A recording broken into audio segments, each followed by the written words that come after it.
en direct de cette émission Débat religieux. Nous nous excusons de commencer avec un retard de 35 minutes exactement parce que c'était prévu que nous commencions à 15 heures juste. Excusez-nous, quelques petits problèmes techniques. Nous sommes quand même arrivés à arranger parce que nous sommes en direct, en streaming. Dans notre page YouTube, vous pouvez taper Tosungana TV. Vous serez nôtre pendant tout ce moment de débat religieux autour du thème « Jésus-Christ est-il le Créateur ?» Cela peut être prouvé ou n'est pas être prouvé dans les livres saints, dans le Coran, dans la Bible, mais également aussi dans les évangiles. Donc c'est à nous de pouvoir équilibrer dans ce sens de contenu, du fond et de la forme. Il est bien entendu que les formules grammaticalement françaises sont également émises dans ce débat parce qu'il faudrait voir également dans certains passages, que ce soit du côté du Coran, de la Bible ou d'autres livres saints, il est beaucoup plus aussi d'un langage métaphorique. Alors, s'il s'agit d'un langage métaphorique, il faudrait que nous arrivions à aller dans le contexte d'énonciation justement de la phrase ou de l'écrivain pour que ça nous parvienne la vérité ou la réalité. En d'autres termes, l'esprit de la lettre pour que cela nous permette de comprendre. Également, comme on le fait avec quelques-uns de nos étudiants à l'université, lorsqu'on parle du contexte d'énonciation, il faudrait que nous arrivions à comprendre. L'élément fondamental ici, c'est que ça soit le Créateur dans la Bible, le Créateur dans le Coran, le Créateur dans les évangiles ou dans d'autres livres saints, il est question de comprendre l'esprit de la lettre, comme on le dit en linguistique, comprendre l'énoncé dans son contexte et l'interpréter. Si l'énoncé n'est pas compris dans son contexte, en ce moment, ça devient un prétexte. Sommes-nous venus prétexter ou vraiment contextualiser pour que la vérité vous parvienne? Le débat est ouvert, on reçoit les mêmes invités, nos amis de la Côte d'Ivoire qui sont venus spécialement pour ce débat religieux. Ekra, qui est avec nous, Lopez, bienvenue, également Astomba, ils sont tous de l'école de Nourdine. Nourdine Djama. Nourdine Djama de la Côte d'Ivoire. Merci de nous avoir honorés d'être ici à Kinshasa pendant cette période. Vous avez également subi avec nous la visite du président Macron, donc un pays francophone comme la République démocratique du Congo. Donc merci. Et le prophète Placide Massessé, il est réformateur, il est du mouvement de réformistes. Voilà. Alors, le débat est ouvert, mesdames, messieurs. Je retourne la parole à Astomba qui avait la parole. En dernier lieu, c'était pour donner une démonstration. Placide, vous avez dit que vous ne savez pas lire le Coran en arabe. OK. Et pas seulement ça, il y avait d'autres éléments que vous devriez apporter. Alors, pour ce deuxième numéro, je serai très strict du fait que nous avons quand même reçu beaucoup de remarques de la part de téléspectateurs. Il faudrait que nous restions tous dans le contexte. Merci. Ça, c'est très important. Alors, Aston, allez-y. Ok, alhamdulillah, wa salatu wa salam ala rasulullah, a'udzubillahi minash shaitanir rajim, bismillahirrahmanirrahim. Nous remercions Allah Azawajal, le créateur des cieux et de la terre, le créateur des êtres humains, le créateur d'Abraham, le créateur de Moïse, le créateur de Jésus et le créateur de tout ce qui vit et le créateur de tout ce qui existe, tant même que lui-même, il est au-delà de toutes ces créatures. Et alhamdulillah, comme on avait dit dans le premier débat, le thème était de montrer qui est le créateur. Jésus-Christ. Est-ce que Jésus, merci, est-ce que Jésus est le créateur?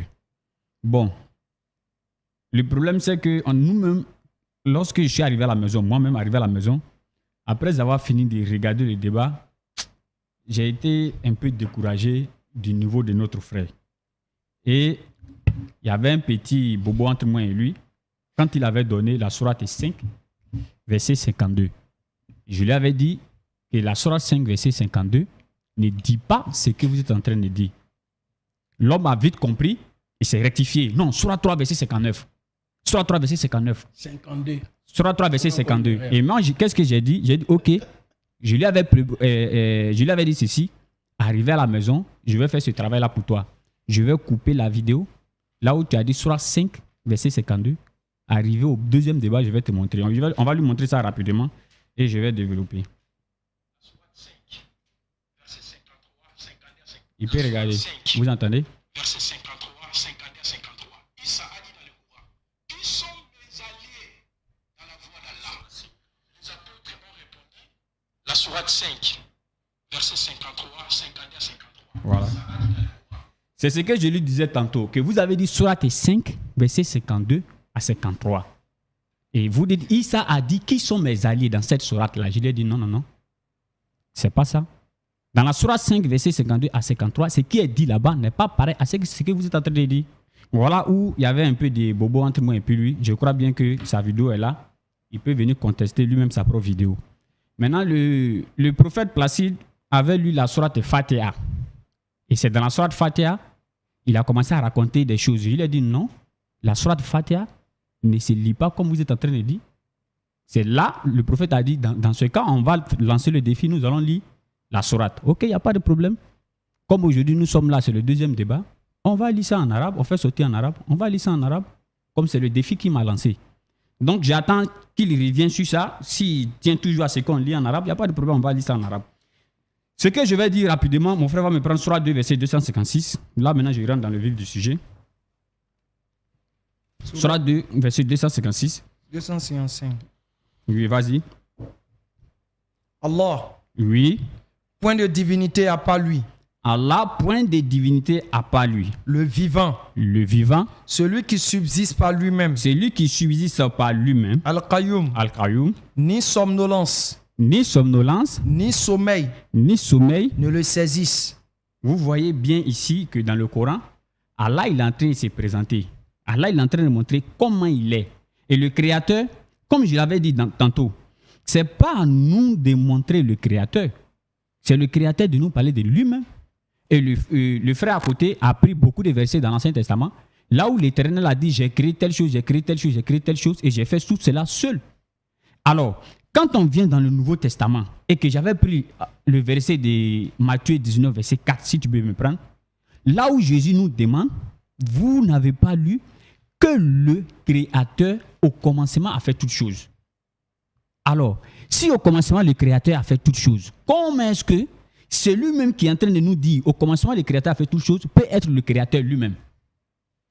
Lecture. Jésus répondit, Oui. n'avez-vous pas lu N'avez-vous pas lu que le Créateur, que qui? le Créateur, Que le... Créateur, Oui. au commencement, fit l'homme et la femme. Mais alors, c'est-à-dire, normalement, le débat n'est pas contre Nourdine Diama, contre M. Placide. Le débat se tourne maintenant entre M. Placide et Jésus-Christ. Est-ce qu'il croit réellement à ce que Jésus a dit? Et aujourd'hui, c'est que nous avons préparé pour M. Placide, vraiment. En tout cas, son ministère du prophète, là, ça va tomber aujourd'hui, en tout cas. Merci. Ekra, vous pouvez ajouter. Rabbi shrali sadri wa sirli amri wa hlul uqdatan min lisani yafqahu qawli. Nous remercions Allah qui nous donne la vie, qui nous donne le temps pour que nous puissions toujours échanger autour de sa parole. Et c'est un plaisir d'être ici. Et nous saluons aussi la bravoure de notre prophète Placide, bien qu'il connaisse la vérité, mais bon, comme on le dit, on veut nourrir la famille, c'est important. Je prends la sourate 2, le verset 253. Parmi ces messagers, Allah est en train de nous parler, nous avons favorisé certains par rapport à d'autres. Il en est à qui Allah a parlé. Moïse, il en a élevé d'autres en grade. À Jésus, fils de Marie, nous avons apporté les preuves et l'avons fortifié par le Saint-Esprit. C'est-à-dire, Allah nous dit clairement que c'est lui qui a envoyé ses messagers. Et certains parmi eux, il a fait des faveurs. Il y a d'autres qui les a parlé à vive voix comme Moïse. Il y a d'autres qui les a donné la puissance. Il y a d'autres qui les a donné les miracles. Et Jésus faisait partie de ces derniers. C'est pour ça qu'Allah nous dit encore la sourate 13, le verset 38. Et nous avons certes envoyé avant toi des messagers, Mohammed, et leur avons donné des épouses et des descendants. Il n'appartient pas à un messager d'apporter un miracle si ce n'est qu'avec la permission d'Allah. Allah dit, il n'appartient pas à un messager d'apporter un miracle si ce n'est avec son autorisation. C'est pour ça que Jésus l'a si bien dit dans Jean chapitre 11, le verset 42. On dit, Jésus leva les yeux au ciel et il dit, Père, je te remercie de m'avoir exaucé. Dieu a exaucé Jésus par rapport à quoi? Par rapport au fait qu'il ait ressuscité Lazare. Donc, pour dire, nous attendons encore les arguments du prophète Placide pour que nous puissions ensemble analyser cela. Prophète Placide, vous avez la parole, vous avez suivi religieusement ce qu'ils viennent de dire. Alors, qu'en dites-vous? Merci beaucoup, M. Roland, pour la parole. Et je salue aussi mes frères. Baruch Ata Adonai Elohim Melech Haolam Yehoshua et le véritable Hachem Elohim du Vétérotestamentaire, manifesté dans le Néo-Testamentaire Eloah Elai Shaddai Yahvé Anuki Yahvé Vehen Mibadai Moshiach. Je crois qu'il n'y a plus de débat, mon frère. Il ne faut pas s'agiter. Est-ce que Yehoshua Hamashiach est-il Elohim du Vétérotestamentaire ou le Dieu créateur? C'est simple. Dans la Bible ici, j'ai les Tanakh, la version hébraïque. L'Ancien Testament ne proclame pas la doctrine de deux dieux, de trois dieux. Ni le Nouveau Testament ne proclame la doctrine de deux, de trois dieux. Il n'y a qu'un seul Dieu. J'ai dit lors de notre premier débat, le mot Elohim ou Dieu, dans la Bible, est appliqué même aux fausses divinités. Par exemple, dans Juge 8, 33, Baal Berit, quand tu lis les textes en hébreu, on l'appelle Elohim. Kemosh, dans Juge 11, 24, est appelé Elohim. Dagon, Juge 16, 23, est appelé Elohim. Nisron, dans 2 Rois, chapitre 19, verset 37, est appelé Elohim.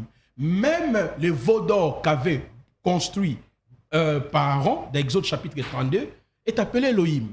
Le mot Elohim est appliqué même à Satan, aux anges déchus et en Jésus-Christ.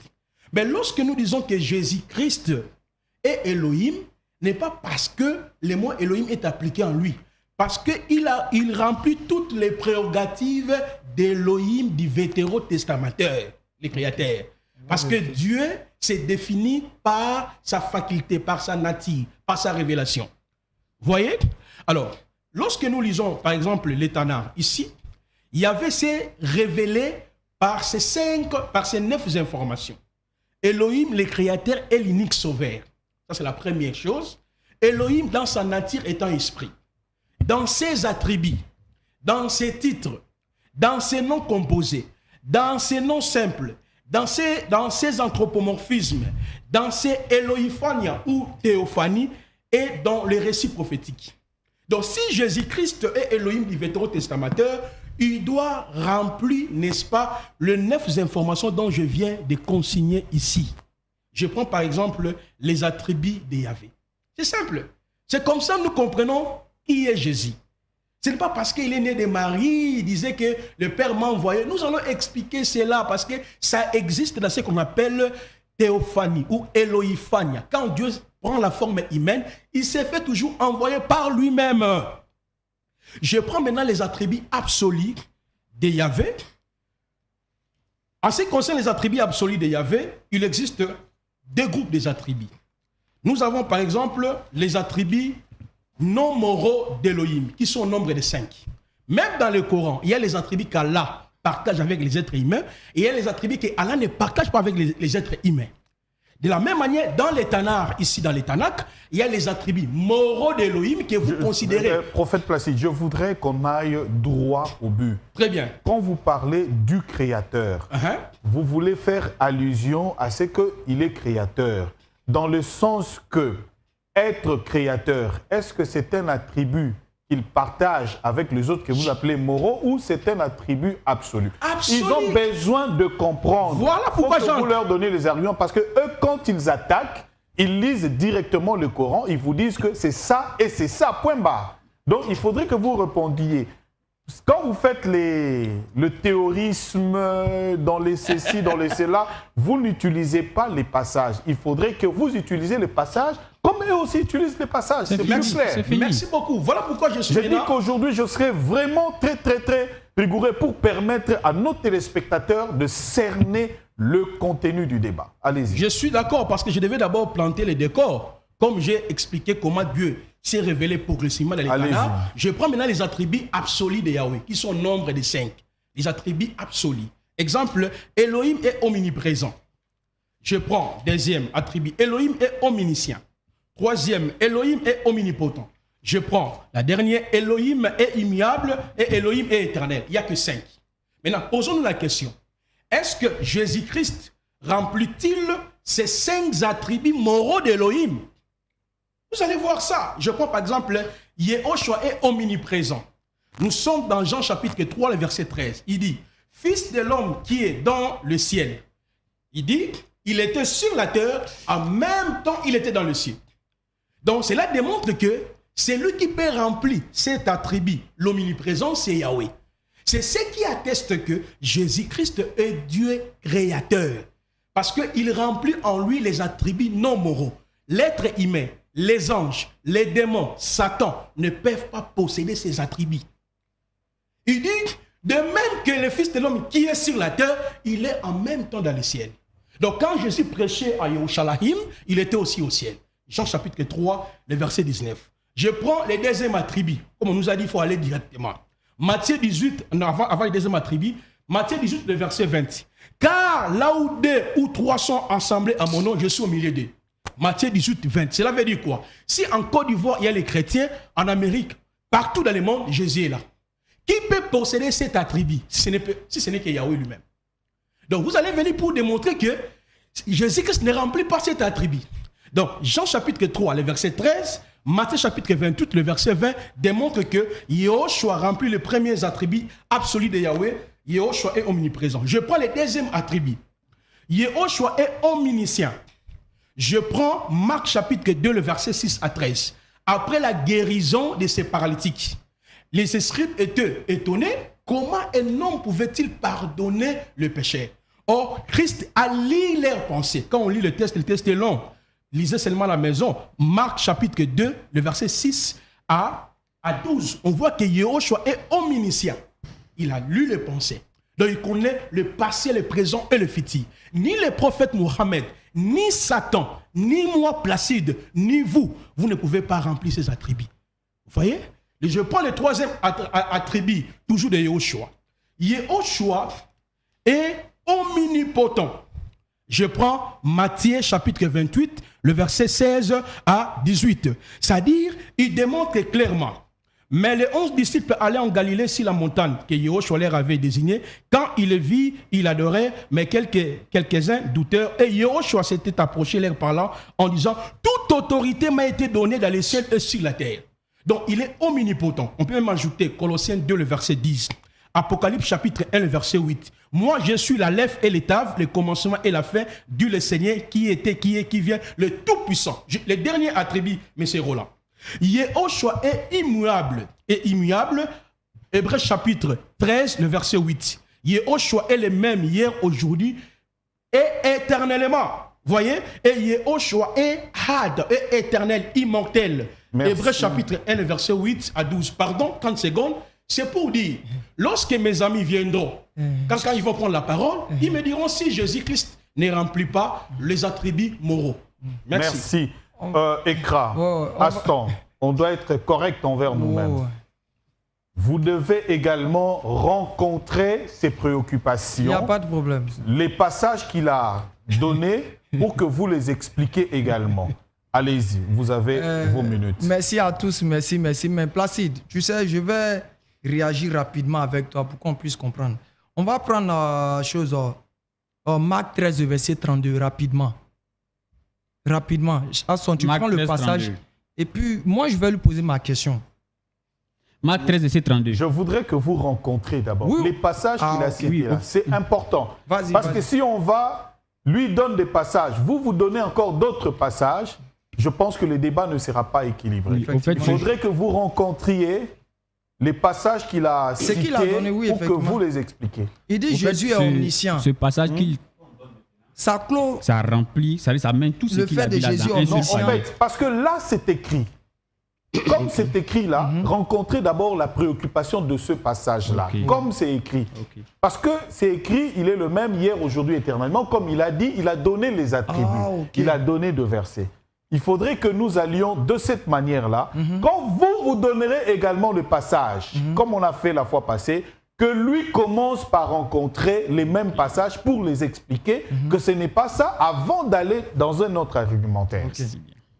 Premièrement, il a pris le passage où on dit Jésus est le même hier éternellement. Jésus est le même hier éternellement comment? Prends-moi Luc 4 à partir du verset 16 par là. Jésus est le même hier là, il était humain. Aujourd'hui, il est humain. Après, il sera humain. Ça ne change pas. Jésus, ça ne parle pas ici des choses de la puissance de Jésus ou que ce soit. C'est pour ça que j'avais pris ce passage. Tu as retrouvé le passage rapidement? Lequel? Luc ou bien Marc? Luc 4 d'abord. Luc 4, verset 16. Il s'est rendu à Nazareth. Jésus s'est rendu à Nazareth. Où il avait été élevé. Vas-y. Et selon sa coutume, il rentra dans la synagogue le jour du sabbat. Il se leva pour faire la lecture. Vas-y rapidement. On lui remit le livre du prophète Isaïe. L'ayant déroulé, il trouva l'endroit où il était écrit. L'Esprit du Seigneur est sur moi. C'est-à-dire dans l'Ancien Testament, là, qui était Jésus? C'était déjà tracé. C'était pas Dieu. Voici ça, vas-y rapidement. L'Esprit du Seigneur est sur moi. L'Esprit du Seigneur est sur moi. Parce qu'il m'a oint. Parce qu'il m'a oint. Pour annoncer une bonne nouvelle. Pour annoncer une bonne nouvelle. Aux pauvres. Aux pauvres. Il m'a envoyé pour guérir. Ceux qui ont le cœur brisé. La question à se poser, Jésus donne une prophétie qui parlant de lui dans le passé, où il dit quoi? Dieu l'a choisi pour qu'il l'annonce. Est-ce qu'on peut choisir Dieu? Soyons sérieux. C'est pas parce qu'on est dans un cadre religieux qu'on va tordre le sens à la logique. C'est pour ça que je reviens sur mon passage de Marc 13, verset 32. Tu dis Jésus est omniscient, Jésus est ce truc à ce concordisme biblique. On peut faire ça facilement avec Mohammed sallallahu alayhi wa sallam. Et je donne un exemple avant qu'il ne trouve le passage. Quand vous prenez le Coran chapitre 9, le verset 128 par là, on dit le prophète Mohammed sallallahu alayhi wa sallam est quoi? Compatissant et miséricordieux. Mais si nous voulons réfléchir comme vous les chrétiens pour faire ces gens de concordisme, on va aller coller ça aussi dans Somme en 103, le verset 8, où l'Éternel Yahweh dit quoi? Je suis compatissant et miséricordieux. Pour te dire ça là, ça ne marche pas mon frère. Le débat est bien précis. Ne te jette pas dans ce sens. Vas-y mon frère. Marc 13, 32. Pour ce qui est du jour. Jésus dit, pour ce qui est du jour. Ou de l'heure. De l'heure. Personne ne le sait. Personne ne le sait. Ni les anges dans les cieux. D'abord les anges. Ni le Fils.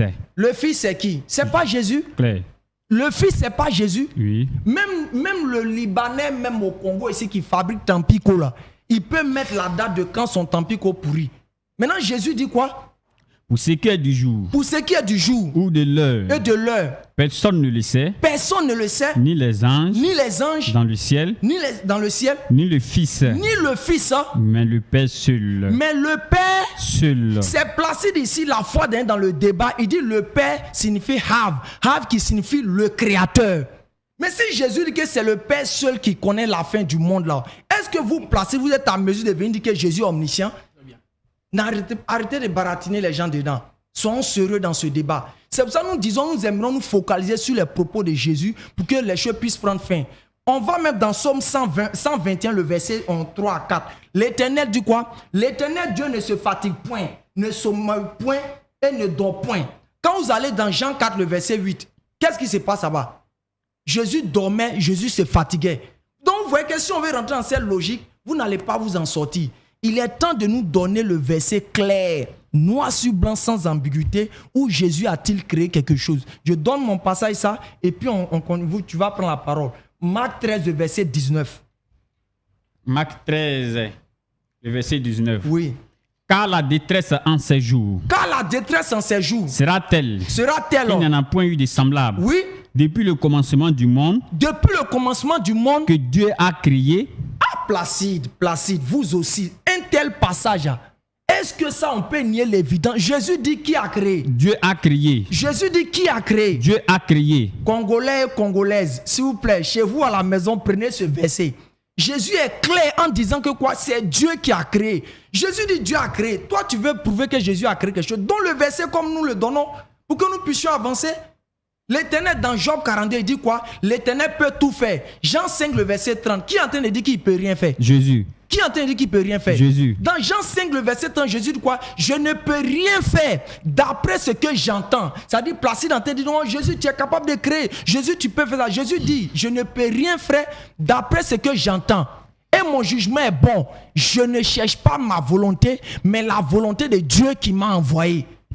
Soyons sérieux. Bismillah, frère. Ok, ce que je vais dire rapidement, on va prendre Proverbe 8, verset 9. Proverbe 8, verset 9. Tiens, je suis derrière la page. Proverbe 8, verset 9. Proverbe 8, le verset 9. Suivez, hein? Oui. Toutes les paroles de ma bouche sont justes. Au verset 9, rapidement. Tous sont clairs. Toutes sont claires Voilà. pour celui qui est intelligent. Tout est clair pour celui qui est intelligent Et droit et droit. pour ceux qui ont trouvé la science. C'est-à-dire, tout est clair. Pour celui qui a suivi le premier débat et aujourd'hui, il va comprendre que M. Placide essaye de fuir lamentablement le sujet. Vous comprenez? Il dit, ouais, Dieu fait ceci, cela. Je dis, mais le thème, c'est quoi? Le thème, est-ce que Jésus est-il le créateur? Donne-moi, je vais donner un verset, vous allez voir comment on traite ces genres de thèmes. Il veut fuir le débat. Vous comprenez? Et je vais l'aider. Si le thème était ceci, est-ce que Jésus est-il Dieu? En ce moment, on va rentrer dans l'Ancien Testament, aller chercher peut-être les trucs que Dieu remplit et on vient coller ça sur Jésus. Mais du moment où on dit, est-ce que Jésus est-il le créateur? Là, ça devient vraiment capital. À Jésus maintenant de montrer qu'il est le créateur. Regardez, on va lire un verset. Hein. Vas-y rapidement. On va lire un verset rapidement. Vous allez comprendre. Prends Surah 35, verset 40. Surah 35, verset 40. Surah 35, verset 40. Suivez, hein? Oui. Dis, voyez-vous vos associés voyez-vous vos associés que vous invoquez en dehors d'Allah. Montrez-moi ce qu'ils ont créé de la terre. Montrez quoi? Montrez-moi ce qu'ils ont créé de la terre. Alors, nous, on dit que Allah, il est le créateur. On vous donne des versets coraniques. Là où Allah dit, c'est moi qui ai créé tout ce qui existe. Il donne encore un deuxième verset pour l'enfoncer. Là, il ne peut pas fuir. Cette fois-ci, il ne peut pas fuir. C'est-à-dire, ce qui m'a plu tout à l'heure chez le papa, il a été clair. Il dit, allons directement dans le sujet. Tout de suite, j'ai commencé à rire, mais il va mettre le prophète dans tous les problèmes. Lecture. Dis, montrez-moi ce que vous lui avez donné comme associé. Ce que vous lui avez donné comme associé? Eh bien non, c'est plutôt lui, Allah, le puissant et le sage. Vous comprenez? Et maintenant, dans la Surah 34 jusqu'à descendre, là-bas, Allah il va dire, voici ma création, ou bien voilà ma création. Ceux que vous dites qu'ils ont créé quelque chose, qu'ils montrent ce qu'ils ont créé. Et maintenant, le grand, comme on cite les versions, on ne lit pas. Placide, ça rapidement. Quand il va prendre la parole, qu'il commence par ça. Jean 5, verset 30. Il nous explique ça. Jean 5, verset 30. Jésus dit, je ne puis rien faire de moi-même selon ce que j'entends. Je juge et mon jugement est juste parce que je ne cherche pas ma volonté, mais la volonté de celui qui m'a envoyé. Vous comprenez? Ici, nous parlons du Créateur. Lui, il dit que c'est Jésus qui a créé le ciel et la terre. Nous donnons un verset là où Jésus dit que ce n'est pas lui qui a créé. Mais à lui d'expliquer. Parce que là, déjà, le monsieur veut fuir le thème. Mais heureusement que notre papa est déjà là. Il a renvoyé dans le thème et nous l'écoutons. Merci Aston, merci Ekra. Prophète Placide. Merci. Vous pouvez rencontrer également leurs préoccupations, mais il y a aussi des passages que vous n'avez pas relevés. Hein. Quand il parlait de l'omniscience de Dieu, je vais y arriver. Donc, il faudrait que vous notiez vraiment tous les éléments pour qu'on ne laisse pas derrière nous certains éléments. D'accord? Ok. Prophète Placide, vous rencontrez également leurs préoccupations. Allez-y. Merci beaucoup, messieurs les journalistes. Je ne vais pas utiliser que le frère n'a pas le niveau pour le débat, mais nous devons rester dans les tests. Ils ont présenté des versets pour dire que Jésus-Christ n'a rien créé. Ça dit que Jésus-Christ faisait l'allusion au Père. J'avais expliqué déjà cela ici. Christ avait double nature. Avait la nature humaine et la nature divine. Par exemple, dans sa nature humaine, Christ est né. Luc chapitre 2, le verset 7. Il est né. Mais dans sa nature divine, il existait de toute éternité. Michée 5, verset 2. Jean chapitre 1, le verset 1 à 2. C'est lui-même le créateur. Parce que vous me demandez, montrez-nous qui a créé. Mais Jean chapitre 1, messieurs. Lisons. Je vais lire ça. Lisons. Jean chapitre 1. Je prends rapidement Jean chapitre 1, le verset... Micro. Au commencement était Logos, et le Logos était vers Elohim, et Elohim était le Logos, il était au commencement vers Elohim. Toutes choses ont été faites par lui, et rien de ce qui a été fait n'a été fait sans lui. Et le Logos est devenu chair, il a dressé sa tente parmi nous, et nous avons contemplé sa gloire, une gloire comme celle du Fils unique du Père, plein de grâce et de vérité. Il me dit que Jésus, c'est un serviteur de Dieu. Jésus-Christ, il faisait tout par l'autorité de Dieu. Il disait que le Père est le Créateur. Mais tu ne sais pas que Jésus-Christ est la forme humaine de Yahweh. Je prends Malachie chapitre 3, le verset 1er. Yahweh a dit ceci, j'enverrai mon messager, soudain j'entrerai dans mon temple. Mais quelle est la nature de Dieu? Jean chapitre 1er, le verset 1 à 3. Dieu est esprit. Mais il dit qu'avant qu'il vienne, il doit envoyer le messager. Et soudain, il entrera dans son temple. Donc Dieu a son propre temple. Et pour comprendre c'est quoi les temples, il faut lire Jean chapitre 2, le verset 19 à 21. Détruisez ce temple, je le rebâtirai en 3 jours. Donc le temple, c'est le corps. Donc Dieu a pris la forme humaine. C'est ça, 1 Timothée 3,16. Le mystère de la piété est grand. Dieu a été manifesté en chair. Qui est Jésus? La forme invisible. Colossiens chapitre 1, le verset 14 à 17. Il est la forme invisible de Dieu et la forme visible de Dieu. Autrement dit, il est le temple de Dieu. Dieu manifesté. Ça, c'est une leçon simple. Alors, je prends un autre exemple. Dans Luc chapitre 2, le verset 52. Jésus-Christ est grandi mentalement, physiquement, spirituellement, socialement. Ça, c'est la forme humaine. Mais lorsque nous prenons Hébreux chapitre 13, le verset 8, ne change jamais. C'est son éternité. Ça, c'est sa nature étant esprit. Ekra a dit, et le même hier, aujourd'hui, éternellement. Aujourd'hui, il est humain. Hier, il était humain. Demain, il sera toujours humain. C'est pour ça que lui, il a traduit. C'est dans son imagination. Même un enfant de l'Écodim, de l'Église catholique, ne peut pas dire ça. Ésaïe 61. Ok? Il est le même hier, aujourd'hui. Le terme, le had, veut dire l'éternité. Il est le haolam. Il ne connaît rien. Alors, j'avance. Ésaïe 61. Étant humain, fut tenté par les diables. Luc chapitre 44, Luc 4, le verset 2. Mais étant Dieu, il chassait les démons. Matthieu chapitre 12, le verset 28. Étant humain, il a eu faim. Mais étant Dieu est le pain de vie. Jean chapitre 6, le verset 35. Il nourrit miraculeusement la multitude. Dans Marc chapitre 6, le verset 38 à 44. Voyez la notion de double nature de Yahvé. Étant humain, a eu soif. Dans Luc chapitre 19, le verset 28 à la croix. Mais étant Dieu est celui qui donne de l'eau de vie. Jean 4, le verset 14. Étant humain, Christ était fatigué. Jean 4, le verset 6. Mais étant Dieu est celui qui donne le repos. Matthieu chapitre 11, le verset 28. Étant humain, dormi dans la tempête. Parce qu'ils sont étonnés comment Dieu peut dormir. Mais parce qu'il était humain. Étant humain, c'est-à-dire lui-même est entré dans l'ordre de la création. Il devait prendre la forme humaine. Donc, dans Marc chapitre 4, le verset 38, mais étant Dieu, toujours dans le même texte de Marc 4, 38 à 41, calma la tempête. Étant humain, Jésus-Christ pria Dieu. Luc chapitre 24, le verset 41. Mais étant Dieu est lui-même qui répond à la prière. Marc 11, 24. Tout ce que vous demanderez à mon nom, je le ferai. Est-ce qu'il y a deux dieux? Shema, Israël, Adonai, Eloheinu, Adonai, Ehad.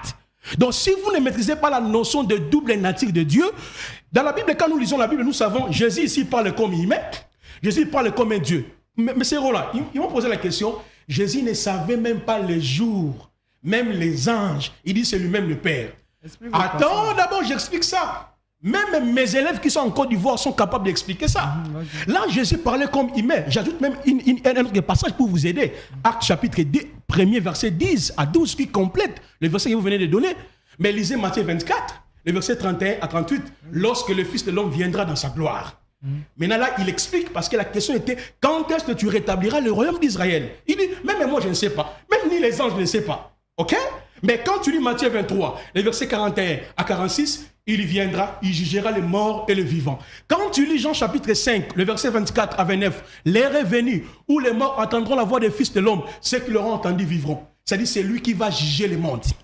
Donc vous ne comprenez pas la notion de la double nature de Yahvé. Quand vous me posez la question, est-ce que Jésus a dit il est le créateur?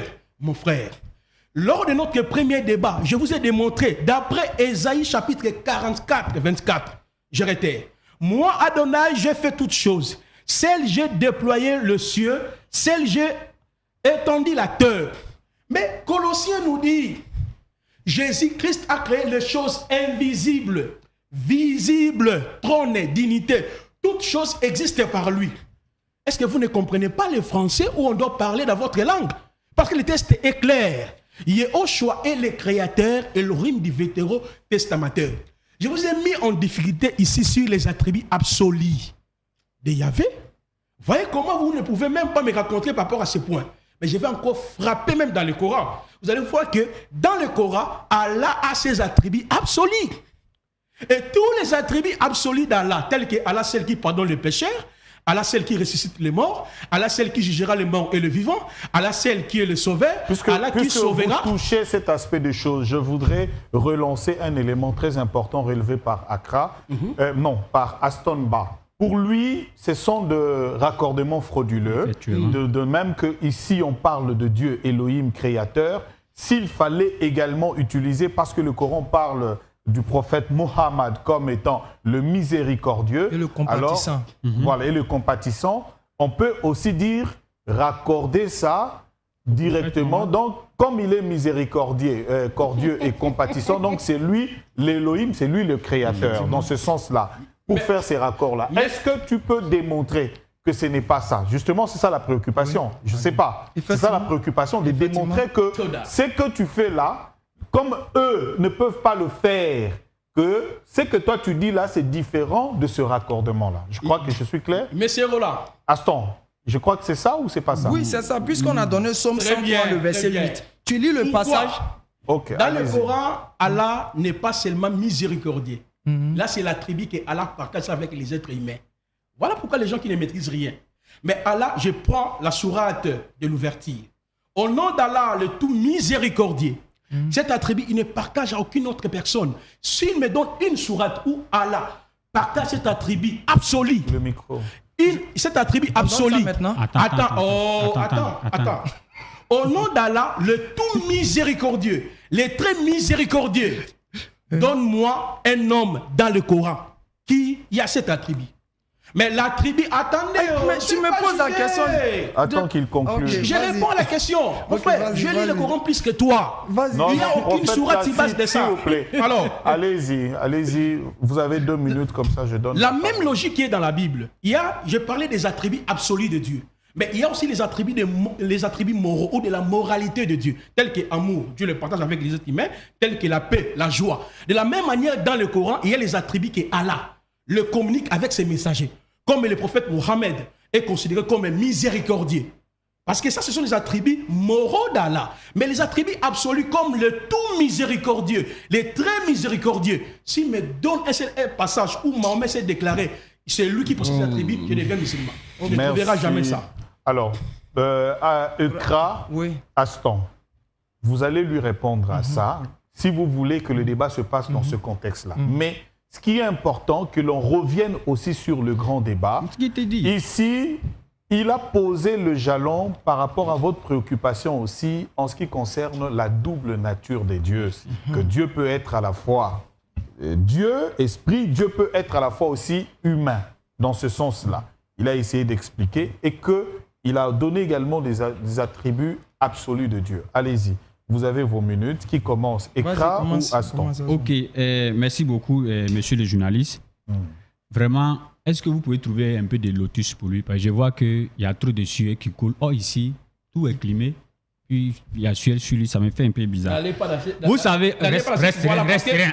Là, tu risqueras de perturber le débat. Restez serein. Parce que je suis très fort pour dénigrer quelqu'un. C'est ma façon d'être. Restez serein. Respectez-vous. Respectez-vous. J'ai dit respectez-vous. Respectez-vous. Respectez-vous. Si tu veux perturber les débats, je dois perturber les débats. J'ai dit quoi? Je dis tu dois rectifier ça. Respectez-vous. Parce que toi, tu as porté tes lunettes là. Je vais poser le jalon. Soyez respectueux quand même. Essayons d'éviter de se lancer de boutarde. Il y a également ce qu'on appelle dans les Écritures, dans la Bible, le fouillis de l'esprit. Le fouillis, au fait, des enfants des dieux, les enfants d'Allah et tout.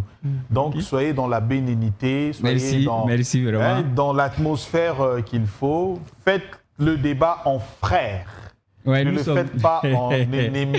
Nous sommes des frères. Ok, Qu'il m'excuse, allez-y, Aston. je ne savais pas que lui dit d'enlever un peu de sueur s'il allait devenir problème, mais je lui demande ou bien je lui présente mes excuses. Vas-y. Mais ce que Placide dit, c'est très très dangereux et grave. Il donne les attributs de Dieu et il saute un point qui est très très très grave. Dieu ne meurt pas, Qui est n'est-ce mon- pas? Qui est mon troisième? Habakkuk 1 verset 12. Dieu peut te donner tout ce que tu veux comme attribut, mais la partie où lui ne meurt pas, jamais. Ça c'est un. De deux, tu peux tout faire sur cette terre ici, mais Dieu va te permettre, ou bien tu vas devenir le créateur à sa place. Dieu ne peut pas accepter cela. C'est ça le problème. Habakkuk 1.12 là, Dieu ne meurt pas. Et maintenant, ce qui m'a fait plus rire, notre frère à côté, avec tous ces gestes qu'il fait, il prend Malachie 3 et il s'arrête au verset 1er. Et le verset 6. Qu'est-ce que le verset 6 dit? Nous allons lire. Ça le met dans toutes les difficultés. Avec son histoire, il dit... Il faut garder votre micro. Oui, je trouve le Aston. verset rapidement et puis... Ekra peut t'aider pendant que tu lui donnes. Tiens. Toi, tu peux commencer. Malachie 3, verset 6. continuer à parler. Malachie 3, verset 10. Dieu a double nature. Il ne fait que dire. Il ne peut pas montrer un verset où l'Éternel a double nature. Et c'est lui qui lit en hébreu. On va lui donner. Je vais lui donner ce livre-là. Il va lire ça. L'hébreu qui est là, il va lire, il va m'expliquer. Lecture. Malachie 3, le verset 6. Écoutez, hein. Car je suis l'Éternel. Car je suis l'Éternel. Je ne change point. Je ne change pas. Je ne prends pas de forme pour dire j'étais homme, mais je vais devenir homme. Non. Est-ce que lui, il peut me donner un verset où l'Éternel, de la main, il dit je ne change pas. Il peut donner un verset où l'Éternel dit j'ai double nature. Non. C'est pourquoi j'ai dit, il ne fait que fuir simplement le thème. Le thème, on dit est-ce que Jésus est-il le créateur? Pas, on n'a pas demandé de venir faire le concordisme ici. Maintenant, je vais lui donner deuxième. Apocalypse 14, verset 12. Lui, il va me dire si Jésus était Satan. Mais Jésus partage les mêmes attributs avec Satan. Oui. N'est-ce pas? Satan est l'ange de... on va lire ça rapidement. Ésaïe 14, Ésaïe 14. le verset 9. Ésaïe 14 à partir du verset 12 par là. Et on prend Apocalypse. 22 verset 16. Il ne fait que fuir le thème. Allah a dit ici. Allah a dit si vous pensez que Jésus, Moïse, ils ont créé quelque chose, qui nous présente ce qu'ils ont créé, il fait le concordisme. Vas-y frère. Apocalypse 22, verset. Verset 16. Ok. Rapide. Vas-y. Apocalypse 22, verset 16. Mhm. Moi, Jésus, j'ai envoyé mon ange pour vous attester ces choses dans les églises. Mhm. Je suis le rejeton et la postérité de David. Mhm. L'étoile brillante du matin. Jésus est quoi? L'étoile brillante du matin. Apocalypse 14, le verset 9. Rapidement. Le verset 12. Le verset 12. Vous voyez? Comment es-tu tombé Oui. des cieux, Oui. étoile du matin? Ça, c'est de Satan, on parle. Jésus est étoile brillante du matin. Satan aussi est étoile brillante du matin. Lui, il peut nous dire Jésus est Satan. Question. On n'est pas venu pour le concordisme, non. On dit, est-ce que Jésus est le créateur? Point barre. C'est ça le problème. Il dit non, Dieu ne dort pas. Maintenant, Jésus, dans sa forme humaine, il dort. Lui, il peut nous montrer un seul verset et c'est un défi jusqu'à ce que son ministère va prendre fin. Est-ce qu'il peut nous montrer un verset dans la Bible où Jésus a une fois dit, moi, j'ai double nature? Non. Il prend le verset là où Dieu a accordé quelques miracles à Jésus, où Jésus ressuscite les gens. Il dit, ici, Jésus a dormi. Maintenant, il prend un verset où Jésus a ressuscité. Il dit, comme il est Dieu, là, il a ressuscité. Mais qu'est-ce que Jésus dira dans Matthieu? Il dit, tout pouvoir m'a été donné. On peut donner du pouvoir à Dieu? Question. Est-ce qu'on peut léguer pouvoir à Dieu? Tout pouvoir m'a été donné? Je vais enfoncer le clou. Vas-y, frère. Jacques 1, le verset 17. Oui. Dieu ne change pas. C'est votre conception à vous. Toute grâce excellente et tout don parfait descend d'en haut, du Père des Lumières. Du Père des Lumières, chez lequel il n'y a ni changement, ni ombre de variation. Placide, j'espère que tu comprends le français. Hein? Jacques dit, Dieu le Père là, il n'y a ni changement, ni ombre de variation. C'est-à-dire, Dieu là, il n'y a pas un instant où il change de nature. Ça n'existe pas. Ça, c'est une conception que vous avez fabriquée de toutes pièces. Et maintenant, je vois que tu essaies de trucs. On t'a donné comme Marc 13, verset 32. Pour résoudre l'équation, c'est-à-dire Jésus va juger. On n'est pas dans le cadre de juger, on est dans le cadre de la connaissance de la fin du monde. Et ce passage est clair et limpide. Jésus a dit, pour ce qui est de l'heure, du jour, Personne ne le sait, ni les anges, ni les hommes, ni le Fils, mais le Père seul. Toi, tu reconnais que le Père seul, c'est lui qui est Dieu. Maintenant, pourquoi tu veux venir en contester ou bien affirmer des choses qui n'ont pas lieu d'être? Nous réitérons encore, c'est pour ça que quand nous prenons le Saint-Coran, nous n'en souffrons pas. Coran chapitre 35, le verset 1, Allah dit « Je suis le créateur des cieux et de la terre. Louange à Allah, créateur des cieux et de la terre. » Placide, s'il te plaît, voici la Bible qui est là. Nous t'avons donné un verset ici, noir sur blanc, dans Marc 13, le verset avec Dieu. Non. L'Éternel, Amos 3, verset 7, l'Éternel il révèle son secret à ses serviteurs qui sont les prophètes.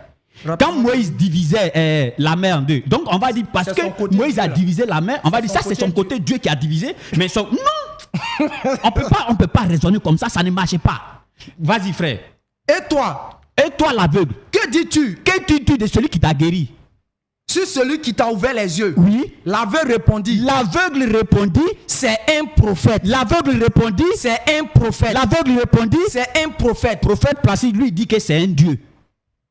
Faut pas venir comparer les miracles avec l'essence même divine du créateur des cieux et de la terre. L'Éternel lui ne meurt pas. Il ne change pas. Et Jésus n'a dit dans aucun verset j'ai double nature. Ça n'existe pas. Apocalypse 22 verset 17 à 18. Tu n'ajoutes rien et ne retranche pas. Si tu ajoutes, tu seras retranché dans le livre de vie. Faut pas dire des choses que la Bible n'a pas dit. Où Jésus a dit la double nature. Et je lui donne ce passage en son temps, il va lire. Vous pouvez l'aider. Là. Et il va nous expliquer ça. Dans le Marc 12 verset 29. Marc 12 verset 29. Comme il comprend bien l'hébreu. Non, moi je ne sais pas lire en hébreu. C'est toi qui maîtrises bien l'hébreu. Quand tu vas lire ça en hébreu, on a besoin d'éclairer les gens. Attends, on va conclure.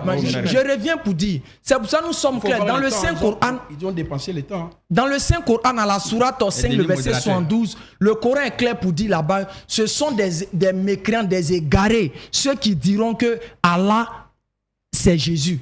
Ça là, dans le Coran, il ne faut pas rentrer là-bas. Tu es déjà classé si tu rentres là-bas. Et je réitère, je termine encore par là. Jean 8, le verset 40. Jésus dit, maintenant vous cherchez à me faire mourir. Toi-même, tu dis clairement que quoi? La nature de Dieu, c'est l'éternité, le fait de ne pas mourir. Qui est en train de dire qu'on veut le tuer? C'est à côté d'un homme de Dieu qui est en train de dire qu'on veut le tuer. Sois sérieux avec les gens. Non, vous avez encore 2 minutes. Alors, mais il est devenu modérateur. Il est modérateur. Vraiment, c'est pas la peine. Merci vraiment, papa. Pratiquement 11 minutes. Tu es intervenu. Alors. Donc, laissez le maître du débat orienter le débat. Luc 11, verset 20. Il a dit tout à l'heure que non, quand Jésus guérissait les choses, il délivrait les gens, c'est que c'est son côté Dieu. Mais Jésus dit dans Luc 11, verset 20, quand les gens l'ont accusé de que c'est par le diable qui guérit les gens, qu'est-ce que Jésus a dit? C'est par le doigt de Dieu que je guéris. Donc sachez que le royaume de Dieu est venu à vous.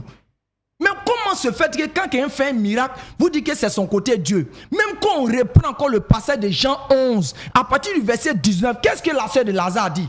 Il faut nous lire ça rapidement. Elle dit, je sais que tout ce que tu demandes à Dieu... C'est-à-dire, Placide, pour lui, la sœur de Lazare ne connaît pas Dieu. Marie ne connaît pas Dieu. Jean-Baptiste ne connaît pas Dieu. Trouve-nous le passage rapidement. On va lire ça pour... Voilà, donc le temps... J'ai commencé à compter après vos discussions et après les excuses qu'il a portées à votre endroit. C'est là qu'il a commencé à intervenir. C'est comme ça que je commençais à compter. Ils ont fait 10 minutes maintenant. Donc, je n'ai pas compté les minutes d'avant. Maintenant, vous avez la parole, vous pouvez intervenir. Je peux chuter? Allez-y rapidement. Jean 11. À partir du verset 21. Écoutez. M'a dit à Jésus. Oui, m'a dit à Jésus, Seigneur, la sœur de Lazare, oui. Si tu eusses été ici. Si Jésus, tu étais là. Mon frère. Ne serait pas mort. Ne serait pas mort. Mais maintenant. Mais maintenant même. Oui. Je sais que. Tout ce que tu demandes à Dieu. Comment Matt peut voir Dieu devant elle et puis elle dira. Tout ce que tu demandes à Dieu. Et puis elle va dire que Dieu, ce que tu vas demander à Dieu. Dieu l'accordera. Dieu va te donner. Sois sérieux, monsieur. Nous, on a vu ça. Prophète Placide, vous réagissez et puis vous donnez également les argumentaires. Exactement. Donc je vais raconter cet argument. En ce qui concerne la double nature de Dieu. Très bien. Pour eux, ça ne se conçoit pas de cette manière-là. Très bien. Donc, vous argumentez et puis vous dites par rapport aux gens qui, quand ils regardent Jésus, ils ne l'appellent pas Dieu. Allez-y. Je crois Merci. Que je crois que M. Roland, le l'ignorance de la Bible, il dit, la sœur de El-Hazar, il disait que Dieu va exaucer Christ. Mais je l'ai dit ici, lisez Marc chapitre 11, verset 24. qui répond aux prières. Tout ce que vous demanderez en priant en mon nom, croyez-vous que vous l'avez reçu, vous le verrez s'accomplir. Lisez maintenant Jean 14, verset 13-14. Tout ce que vous demanderez en priant, je le ferai. Est-ce que vous comprenez? Je le ferai. Pas Dieu le fera, je le ferai. Voilà pourquoi je dis, vous ne pouvez pas comprendre. D'abord, vous avez la difficulté sur les termes Dieu, Dieu. Je dis, le terme même Dieu dans la Bible est appliqué aux hommes. Dieu se révèle à travers ses attributs. Alors, vous avez dit que si Jésus est Dieu, il était humain, il est mort. Mais voilà pourquoi j'avais dit, vous n'avez pas la connaissance du Coran. Est-ce que dans le Coran, Jésus est mort? Dans votre livre, Jésus est mort. Regardez. Je prends la sourate 4, le verset 157. À cause de leurs paroles, nous avons vraiment tué le Christ, Jésus, fils de Marie, le messager d'Allah. Or, ils ne l'ont ni tué, ni crucifié, mais c'était qu'un faux semblant. J'anticipe le verset 158. Mais Allah l'a élevé vers lui, et Allah est puissant et sage. D'après la sourate 4, le verset 157 à 158, Jésus-Christ n'est pas mort. Je prends la sourate 3. La sourate 3, le verset 45. Rappelle-toi quand les anges disent, oh Marie, voilà qu'Allah t'annonce une parole de sa part, son nom sera Al-Mashi. Donc le fait que mes frères disent que Jésus-Christ est un être humain et mort, ils sont contre la religion islamique. Parce que l'objet de votre foi témoigne que Jésus-Christ n'est pas mort dans le Coran. Donc, qui ne meurt pas dans le Coran? Parce qu'ils ont donné un passage, je crois, dans la Sophonie, ou Habakkuk 1, le verset 6. Dieu ne meurt pas, il n'est pas un être humain. 1, verset 12. Ok? Mais c'est que Allah ne meurt pas. Mais d'après le Coran aussi, Jésus ne meurt pas. Jésus?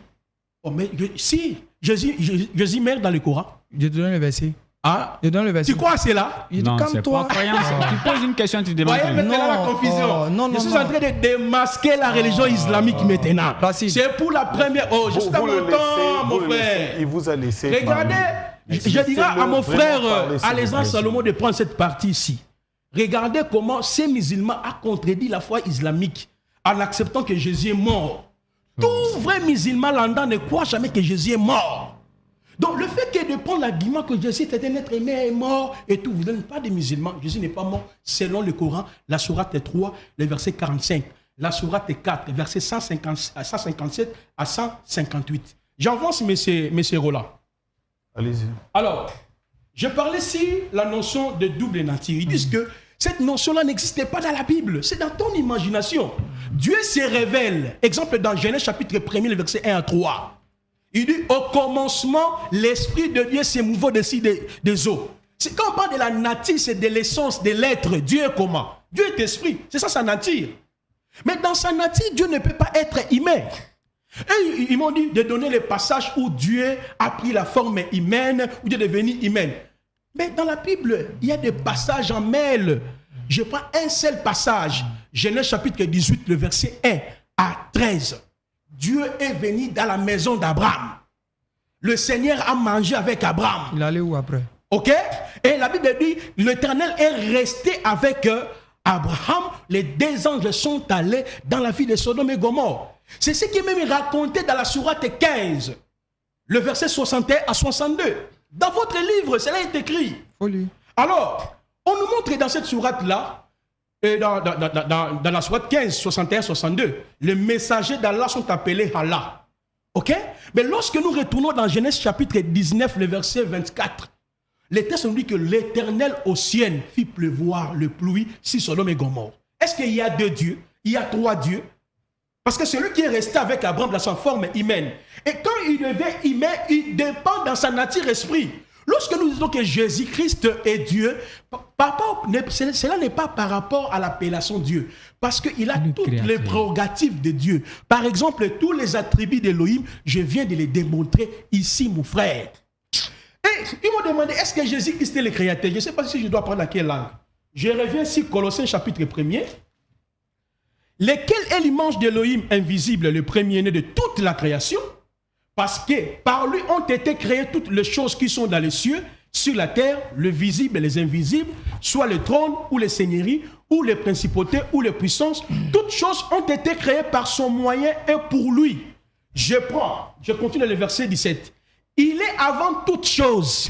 Nous n'adorons, continue le verset 17. Il est avant toute chose. Nous n'adorons pas celui qui est sorti de Marie. Nous adorons le Créateur qui a créé même Marie. Il était dans le ventre de Marie, il était en même temps dans le ciel, mon frère. Voilà la folie de l'évangile. Il est avant toute chose et toutes choses subsistent par lui. Oh, dans Ésaïe 44, verset 24, qui a créé le ciel et la terre? Toi, tu veux nous dire que nous avons des dieux? Ça, c'est la folie. Est-ce que nous avons des dieux, nous les chrétiens? Parce que Jésus-Christ lui-même a proclamé dans Marc 12, il y a un seul Dieu. Alors, pourquoi Jésus-Christ faisait l'appel à son esprit? Au Père, Père, Père, Père. Quand on parle du Père, ce n'est pas un papa avec les barbes, non. Le Père fait référence à sa nature étant esprit. Parce que dans Colossiens, on dit, il est l'image d'Élohim invisible. Étant invisible, on ne le voit pas. Dieu, on ne peut pas le voir. Il n'est pas un être humain. Il a dit à Moïse, personne ne peut me voir et vivre. Ça, c'est dans sa nature.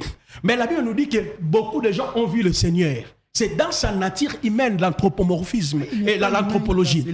Alors, mes sœurs, là, j'avance. Je voulais lire une sourate ici et je vais frapper fort. Je reviens sur la sourate 59, le verset 22 à 24. Celui Allah, ni divinité autre que lui, les connaisseurs de l'invisible tout comme divisible.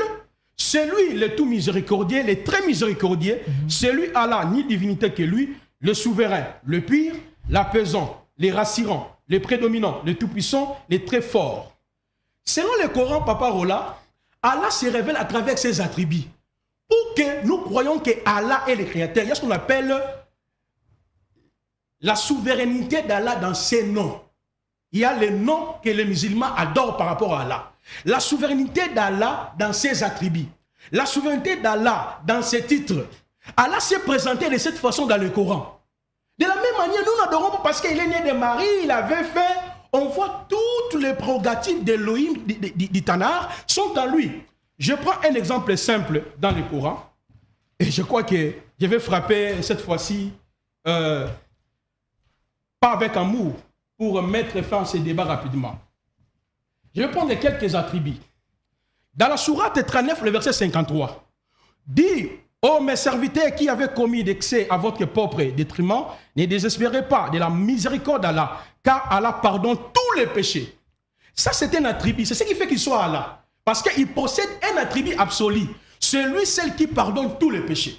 Oh, lorsque nous prenons Ésaïe chapitre 1er, le verset 18, la parole nous dit quoi? Venez maintenant, dit Yahweh, et débattons-nous nos droits. Si vos péchés sont comme les cramoisis, ils deviendront blancs comme la neige. S'ils sont rouges comme l'écarlate, ils deviendront comme la laine. Ici, dans Ésaïe chapitre 1er, verset 18, qui pardonne les péchés? C'est Yahweh. Parce que les musulmans croient que le Dieu de l'Ancien Testament, c'est lui qui a révélé le Coran. On voit la concordance. Ce n'est pas que je suis en train de faire une similarité. Non, c'est la logique. La sourate 3, le verset 3 à 4, il est écrit dans le Coran, c'est Yahweh qui a révélé le Coran au prophète Mohammed. Et la Torah à Moïse, c'est votre Allah. Mais qui pardonne le péché dans le Nouveau Testament? Jean chapitre 8, le verset 1 jusqu'au verset 11. La femme addicteur. Christ a dit, go ainsi nos morts, va et ne pêche plus. Il a pardonné le péché de cette femme. C'est par là qu'on peut adorer Allah. Parce que c'est lui qui possède l'attribut absolu. Mes frères, il y a plus de 25 noms de messagers qui sont cités dans le Coran, qui me montrent un seul messager, en commençant par le prophète Mohammed, dans le Coran, qui pardonne les pécheurs. C'est Allah qui détient cet attribut. Si nous adorons Jésus, c'est à cause de... Il remplit toutes les conditions de l'Église testamentaire. Alors, on a fait 1 heure de débat. On devrait faire 1h30. Le temps nous imparti, nous avons déjà consommé 30 minutes sans émission. Alors, ce que je vais demander aux réalisateurs... Ne change pas. Tu prends Jacques 1, le verset 17. Jacques dit, Dieu là, il n'y a pas de variation ni de changement dans sa nature. À quel moment vous venez donner cette doctrine? Et je te laisse... En même temps, tu prends A14, Ahmed. Merci beaucoup, messieurs les journalistes. Je continue sur les attributs d'Allah dans le Coran qui a dit que Jésus est Dieu. La sourate 57, verset 3. En lui appartient la souveraineté des cieux et de la terre. Il fait vivre, il fait mourir. Il est omnipotent. Vous voyez, Jésus est omnipotent. C'est lui le premier et le dernier, l'apparent et le caché et le omniscient. On avait vu ça. Jésus-Christ est omnipotent. Jésus-Christ est omniscient. Il remplit les attributs d'Allah dans le Coran. On dit qu'il est le premier et le dernier. Quand on prend Ésaïe 48, le verset 12, écoute-moi, Jacob, et toi, Israël, mon peuple. Moi, je suis le premier et je suis le dernier. Lorsqu'on prend Apocalypse chapitre 1er, le verset 17, quand je l'ai vu, j'ai tombé à ses pieds comme mort, il posa sa main droite sur moi en me disant, n'ayez pas peur, moi je suis le premier et le dernier. Voyez comment nous adorons Jésus, parce qu'il remplit tous les attributs de Yahweh en lui. Toutes les prérogatives sont à lui. Qui est le premier et le dernier dans le Coran? Qui est omnipotent dans le Coran? Qui est omniscient dans le Coran? Waouh, ça c'est magnifique. Je prends encore un autre argument, rapidement. Celle allant dans le Coran qui écoute la prière, la sourate 2, le verset 185. Ces jours sont les mois de Ramadan au cours duquel le Coran a été descendu comme guide pour les gens. On devait lire le Coran. Si vous continuez. Et si on prend même Psaume chapitre 65, le verset 1 à 3, au chef des psaumes de David, Dieu, c'est-à-dire Dieu, toi qui écoutes la prière, toute chair viendra jusqu'à toi. Et dans le livre de Marc chapitre 11, le verset 24, tout ce que vous demanderez en mon nom en priant, croyez-vous que vous l'avez reçu et vous verrez s'accomplir. Et la précision est dans Jean chapitre 14, 13. Tout ce que vous demanderez à mon nom, je le ferai. Et même dans le Coran, on confirme que Jésus-Christ a créé. Nous sommes dans la sourate 9. La sourate 19, pardon, le verset 16 à 35. Je vais lire une partie seulement de cette sourate. Faut tout lire. Oh Marie, dit-il, tu as accompli une chose, j'anticipe, je suis serviteur d'Allah, il m'a donné l'écriture et il m'a fait un prophète, il m'a béni et je suis recommandé la prière. Regardez la suite de ces versets, on dit que Allah, je lis, parole de vérité, qu'il révoque en doute, gloire à lui. Quand il décide une chose, il dit seulement soit, et elle est. C'est ça Colossiens chapitre 1. Aïe. C'est-à-dire, Jésus-Christ dans le Coran, on confirme, même on prend la sourate 3, dans la même perspective, on voit que la sourate 3, le verset 42 à 51, Jésus fait même 2 miracles dans le Coran. C'est dans votre livre. Il n'est pas seulement le créateur, il fait même des miracles. Pour chuter, il me reste, je crois, 2 minutes ici. 3 minutes. 3 minutes. J'ai fait 3 minutes, il me reste 2 minutes. Non, vous avez fait 2 minutes. Ah, ok. Mais c'est Roland, le journaliste.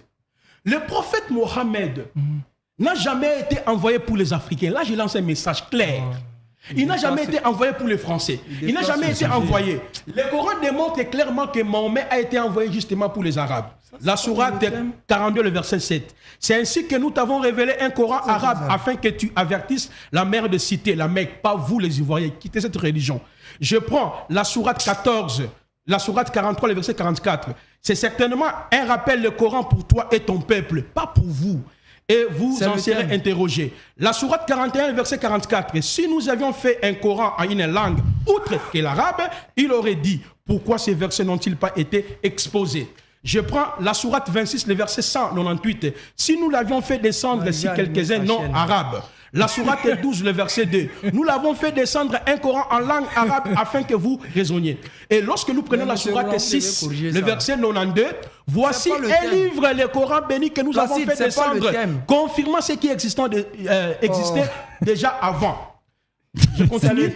Afin que tu avertisses la mère de citer la Mecque. Vous êtes en train de parler d'une religion. Non, si j'ai pris ça, c'est pour vous dire, c'est le thème pour monnaie d'une religion qui ne vous concerne même pas. C'est le thème. Selon le Coran, Mohammed a été envoyé uniquement pour les Arabes. C'est le thème. Et je conclue, mes chers frères, Jésus n'est pas sérieux. Et Elohim du Vétérotestamentaire, je l'ai démontré tout d'abord. Merci pour c'est pour animer sa chaîne YouTube qui fait les trucs. Le respect des uns et des autres. Merci Astamba pour ce déplacement de la Côte d'Ivoire à Kinshasa. On devait se poser la question. Merci à vous aussi, Ekra, pour ce déplacement. La télévision, c'est le temps. C'est un programme imparti. On aura certainement le temps. Peut-être lundi, on va vous recevoir en exclusivité pour voir qu'est-ce qu'on pourrait également recevoir encore de la matière que vous avez amenée ici. Il n'y a pas de problème. Prophète Placide, merci de la disponibilité. Merci également à Becker, merci à Fidèle, merci à Jean-Sine Josi et merci à Wilson Louyedi Sakinzomba qui est à la régie finale et réalisation. Merci à vous tous qui nous avez suivis. Il y a également un autre frère venu de la Côte d'Ivoire aussi. Quadio Christian. Hein? Quadio Christian. Quadio Christian. Merci. On a quand même permis qu'il soit dans le plateau pour voir comment ça se passe. Hein? Ok, merci à vous aussi. Vous allez nous suivre tout à l'heure en rediffusion de cette émission à 19h30. Donc ne manquez pas de revisionner encore ces numéros de débat religieux. Au revoir.